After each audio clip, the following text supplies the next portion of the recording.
Good afternoon, everyone. Good afternoon. Let me start by saying to all of the leaders here, thank you. Thank you. To the members of our United States Congress on both sides of the aisle who helped pass the COVID-19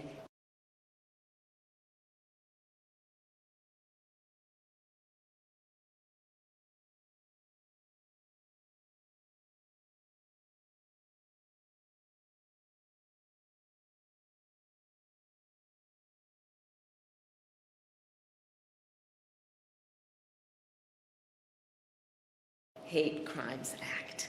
Thank you.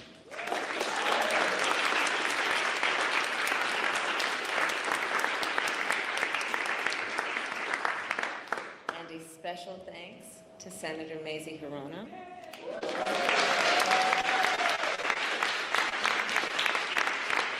Congresswoman Grace Meng,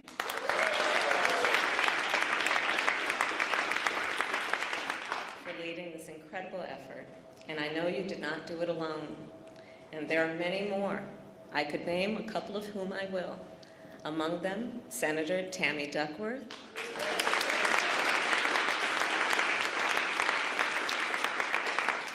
Senator Richard Blumenthal,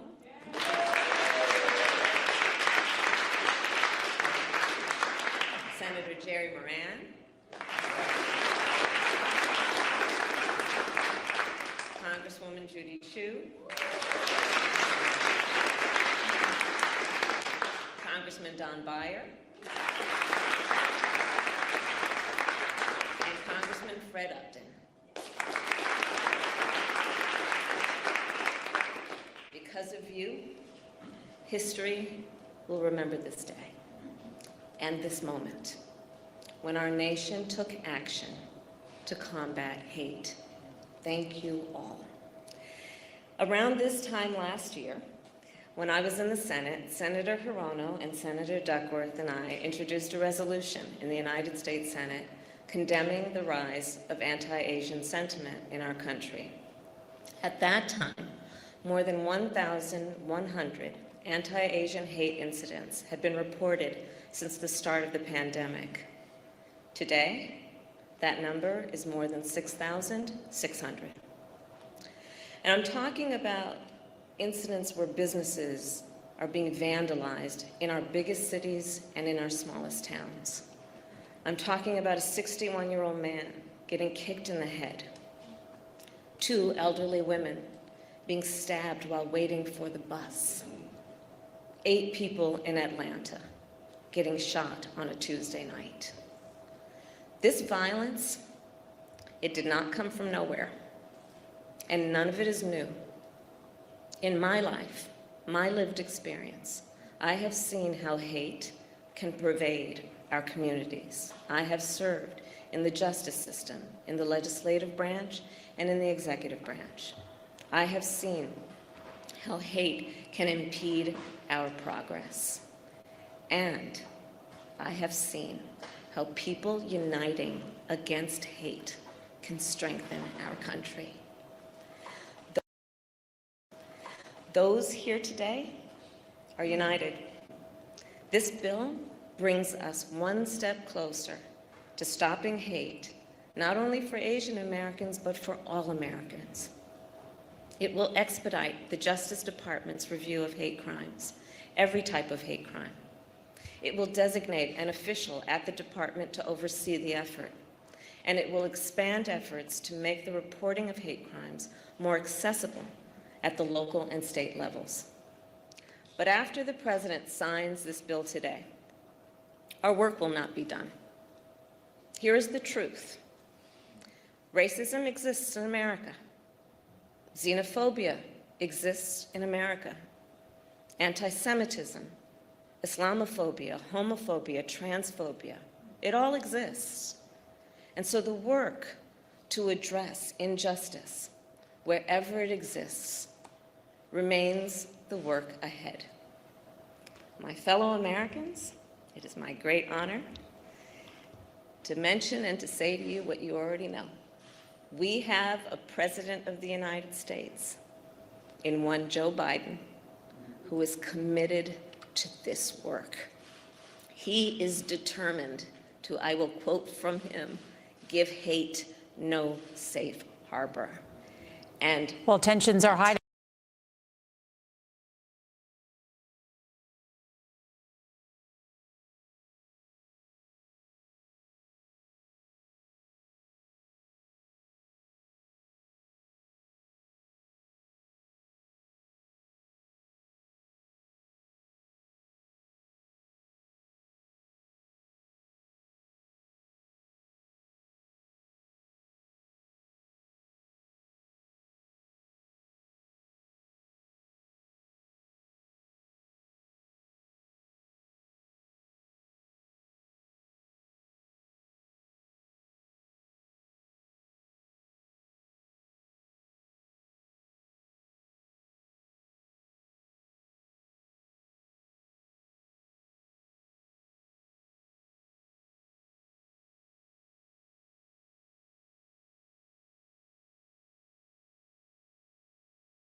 Black community has is. I feel very threatened. I'm afraid to go out on my own. My sons won't let me go out. We know that Black Americans are arrested at higher rates for marijuana. We're denied mortgages when we loans for mortgages. There's a wealth disparity. So how do you help the Black community from the White House? That's right. Well, the first step is to understand that the needs of Black folks are the needs of everyone, and the needs of everyone are the needs of Black folks. It is also equally important to understand that this is a country that had over 200 years of slavery, had Jim Crow, had legalized segregation and discrimination, and now de facto segregation and discrimination. And so while our needs are like everyone else's in terms of we want our babies to be born healthy and live a happy and productive life, we care about issues of climate change, we care about issues of national security. We also know that when you look at disparities around wealth, around home ownership, around education, around who is stopped, arrested, and incarcerated in this country, there are huge disparities based on race, and that has to be dealt with. So part of my proposal, in terms of the agenda, specifically for Black folks, is about what we need to do, for example, around maternal mortality. I have actually sponsored a bill and intend, as President of the United States, to make sure it is passed, around recognizing that Black women are 3 to 4 times more likely to die in childbirth. And when you study the issue, you know that it is not about the education level of somebody, it is not about their socioeconomic level, it is literally about their race. Remember what happened to Serena. It is literally about racial bias in the medical health professions. That cause people to not take Black women seriously when they walk into the door of that hospital or that emergency room in terms of how they talk about what they need. The agenda includes HBCUs, for example. I am a proud graduate of Howard University. I know that our HBCUs have raised and helped raise generations of leaders in this country, and do it in a very special way that is about nurturing and about creating high standards and challenging young people to be their best, not giving them any excuse, but giving them all kinds of support.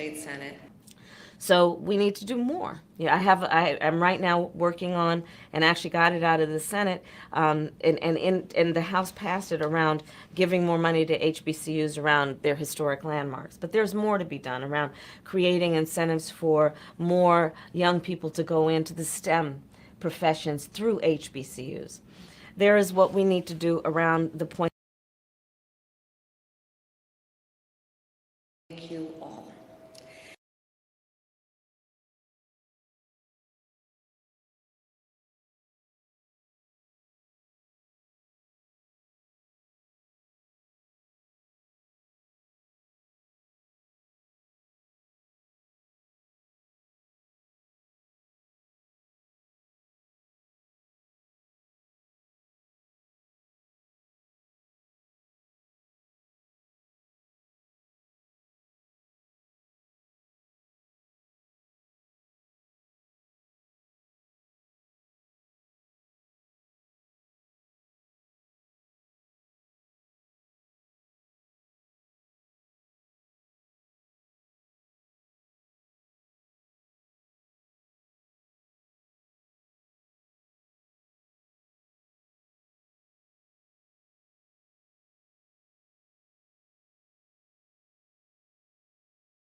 And so the work Professions through to HBCUs. address injustice. There is what we need to do wherever around it the exists. point that you were raising about the economic disparities. I have a proposal that will be my first order of business when elected president that is about lifting up middle-class working families. And what I'm proposing specifically is that families that are making $100,000 or less would get a tax credit that they would receive at up to $500 a month.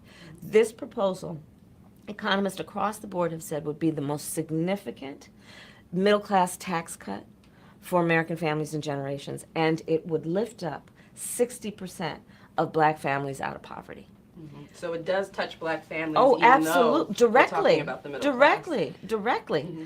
Because when you look at the proportionality of where black families are, you see it in terms of housing and home ownership, where white families, something, I'm going to get this generally right, but something around 70% of white families own their homes versus somewhere around 40% for black families. Yeah. So you don't have to look very hard to see that disparities exist.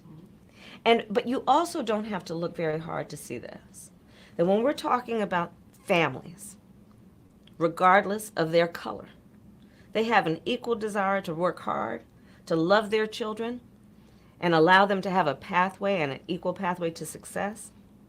Black mothers, white mothers of whatever race, wake up in the middle of the night worrying about their children and their health and their well-being, and we need to address that. But I will say there's another issue that we need to address that's specific to black families, and that is this.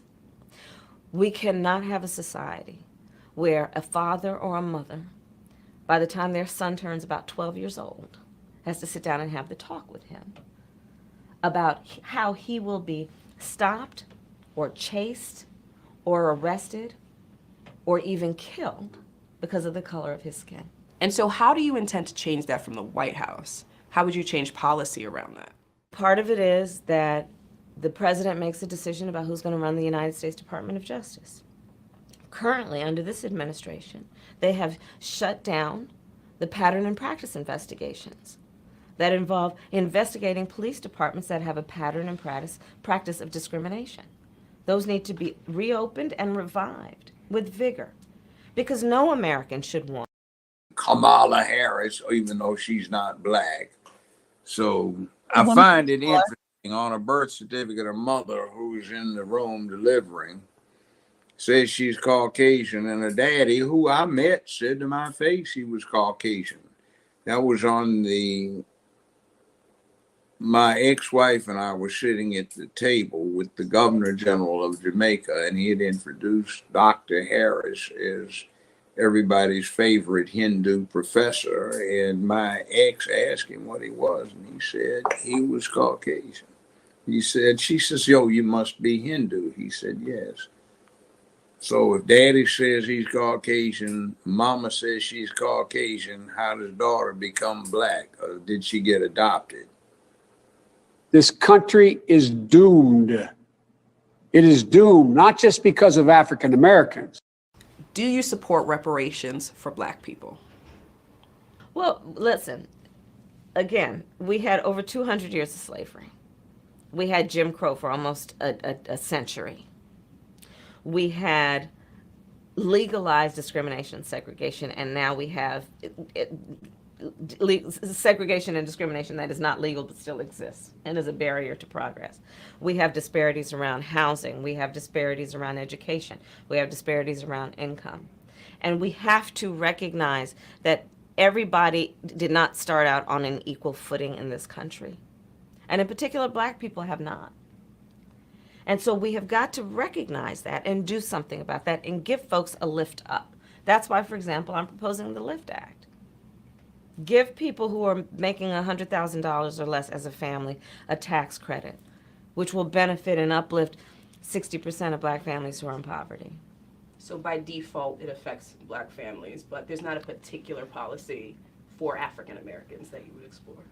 But no, if you look at the reality of who will benefit from certain policies, when you take into account that they're not starting at the same place and they're not starting on equal footing, it will directly benefit black children, black families, black homeowners, because the disparities are so significant.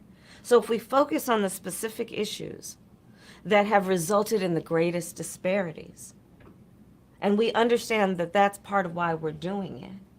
Listen, the reality also is this: any policy that will benefit black people will benefit all of society. Let's be clear about that. Let's really be clear about that. So I'm not going to sit here and say I'm going to do something that's only going to benefit black people. No, because whatever benefits that black family will benefit that community and society as a whole and the country, right?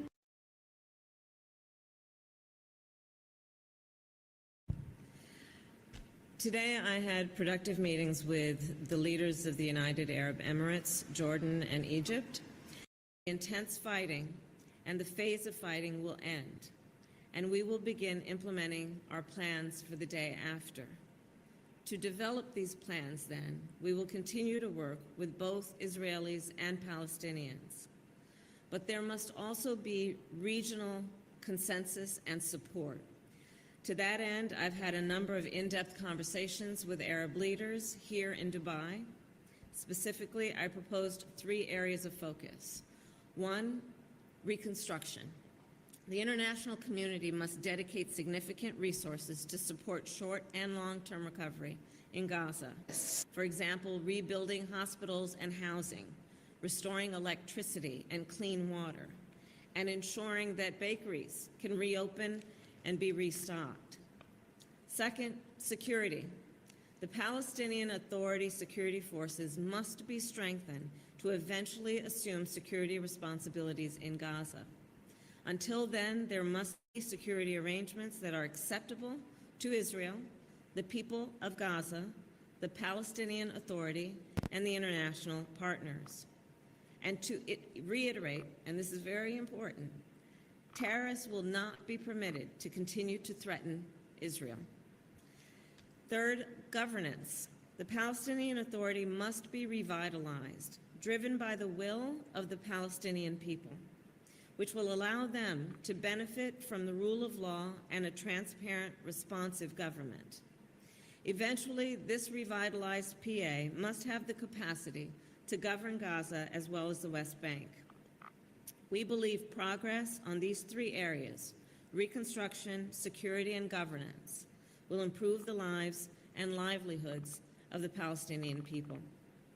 Further, we have been clear, the Palestinians have a right to dignity and self-determination, and Israelis and Palestinians must enjoy equal measures of prosperity and freedom. They also all deserve a sense of safety and security, and a two-state solution then remains the best path, we believe, toward a durable peace. The President and I are committed to that goal. In conclusion, when this conflict ends, Hamas cannot control Gaza, and Israel must be secure. Palestinians need a hopeful political horizon, economic opportunity, and freedom. And the region more broadly must be integrated and prosperous. And we must work toward that vision. So with that, I'll take your questions. Madam Vice President, how did Qatar describe the state of hostage negotiations during your call today, and did they provide any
And for that event on Sunday, we are expecting some big names, including Vice President Kamala Harris. And today we learned that another member of the Biden administration will be there, U.S. Attorney General Merrick Garland and his Assistant Attorney General Kristen Clark. We'll have live coverage for you all weekend long.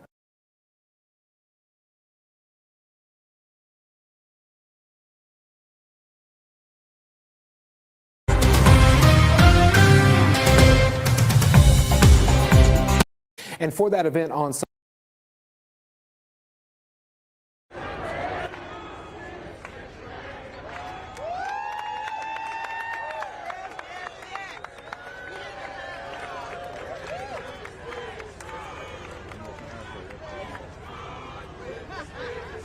on this hallowed ground, on the foot of the Edmund Pettus Bridge, where 59 years ago, on a cold Sunday morning, 600 brave souls set out from Selma, hand in hand, shoulder to shoulder. They marched for the freedoms that were theirs by birth and theirs by right. And yet progress in protecting the right to vote, especially for Black Americans, has never been steady. Indeed, throughout our country's history, before Bloody Sunday and after, the right to vote in America has been under attack. This is what democracy looks like. The challenges we currently face are not unlike the challenges faced by those 600 brave souls 59 years ago. And in this moment, we too then are confronted with a fundamental question: what kind of country do we want to live in? Do we want to live in a country of freedom, liberty, and justice, or a country of injustice, hate, and fear? We each have the power to answer that question with our voice, with our feet, and with our vote. This generation's Justice Department knows that you are doing your part. We know that our democracy depends on it.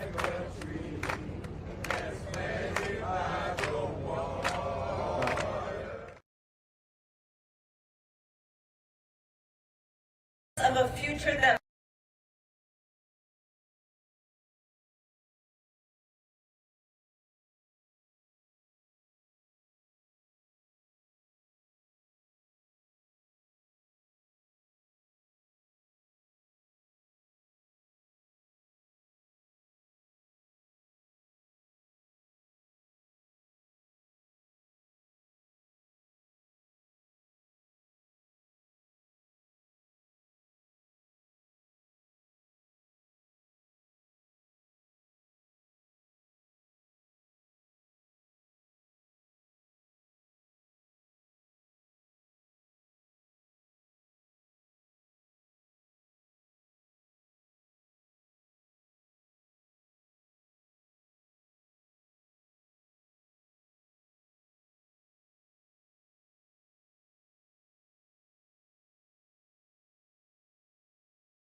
in Gaza, there must be an immediate Kamala Harris, ceasefire. even though she's not black. So I find it interesting, on a birth certificate, her mother, who's in the room delivering, says she's Caucasian, and her daddy, who I met, said to my face he was Caucasian. That was on my ex-wife and I were sitting at the table with the Governor General of Jamaica, and he had introduced Dr. Harris as everybody's favorite Hindu professor. And my ex asked him what he was, and he said he was Caucasian. She says, yo, you must be Hindu. He said, yes. So if daddy says he's Caucasian, mama says she's Caucasian, how does daughter become black? Or did she get adopted? This country is doomed. It is doomed, not just because of African Americans. Kamala Harris, even though she's not black. So I find it interesting on a birth certificate, a mother who's in the room delivering says she's Caucasian, and her daddy, who I met, said to my face he was Caucasian. That was on my ex-wife and I were sitting at the table with the Governor General of Jamaica, and he had introduced Dr. Harris as everybody's favorite Hindu professor. And my ex asked him what he was, and he said he was Caucasian. She says, yo, you must be Hindu. He said, yes. So if daddy says he's Caucasian, mama says she's Caucasian, how does daughter become black? Or did she get adopted? This country is doomed. It is doomed, not just because of African Americans. Kamala Harris, even though she's not black,